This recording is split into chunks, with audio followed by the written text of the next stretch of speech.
లక్షలాది మందికి మన తెలుగు మ్యాట్రిమోనీ ద్వారా వివాహాలు జరిగాయి. తెలుగు వారి నంబర్ 1 చాయిస్ తెలుగు మ్యాట్రిమోనీ.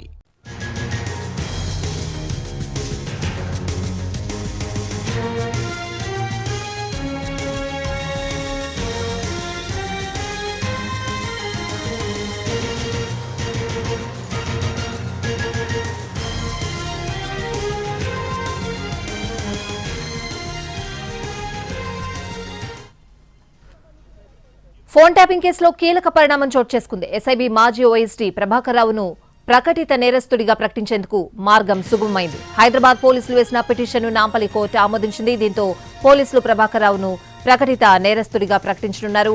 ఆయన ఇల్లు, కోర్టు, పలుచోట్ల రిటర్న్ ప్రొక్లమేషన్ ను ప్రచురిస్తారు. ఎప్పట్లోగా విచారణకు హాజరవ్వాలో అందులో పేర్కొంటారు.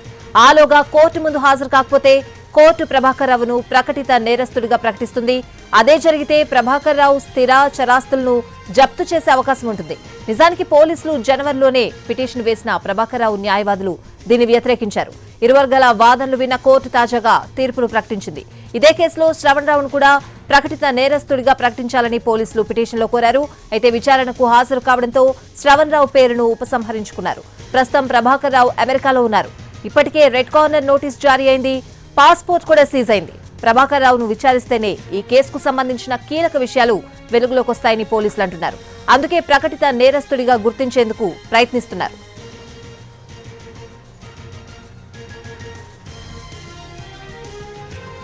పూర్తి అప్డేట్స్ అని తెలుసుకుందాం. మా crime input editor Ramesh Vaitla phone line లో ఉన్నారు. రమేష్,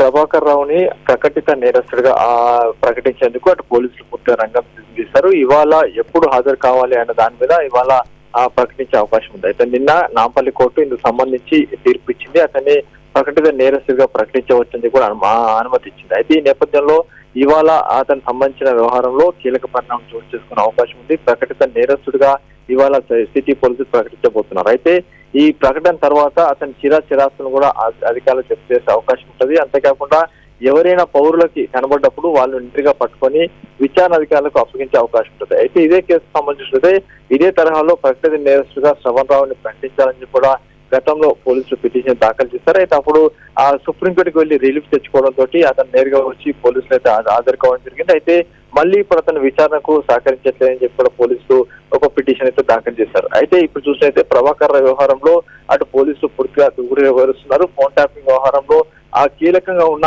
ఆ ఫోన్ ట్యాపింగ్ కేసు నమోదైన తర్వాత ఇండియా నుంచి వెళ్లిపోయి అమెరికాలో సెటిల్ అయిపోయి అమెరికాలో ఉన్న ప్రభాకర్ రావుని ఎట్టి పరిస్థితుల్లో కూడా ఇండియాకి తీసుకెళ్లాలని ప్రయత్నాలు ముమ్మరించేశారు. ఇదే దశలో అతని పాస్పోర్ట్ ను కూడా రద్దు చేయాలని చెప్పి ఇప్పటికే కేంద్ర ప్రభుత్వానికి రాయడంతో కేంద్ర ప్రభుత్వం ఇప్పటికే తన పాస్పోర్ట్ ను కూడా పూర్తిగా రద్దు చేసింది. అయితే పాస్పోర్ట్ రద్దయిన నేపథ్యంలో అతన్ని ప్రకటిత నేరస్తుడిగా ప్రకటించిన తర్వాత ఒక తాత్కాలిక పాస్పోర్ట్ జారీ చేయించి ఆ తర్వాత ఇండియాకి రప్పించి అతన్ని విచారించే అవకాశం ఉంది. అయితే దీనికి సంబంధించిన ప్రాసెస్ జరుగుతుందని చెప్పి పోలీసులు చెప్తున్నారు. ఇప్పటికే అతని పైన రెడ్ కార్డ్ నోటీస్ కూడా జారీ అయింది.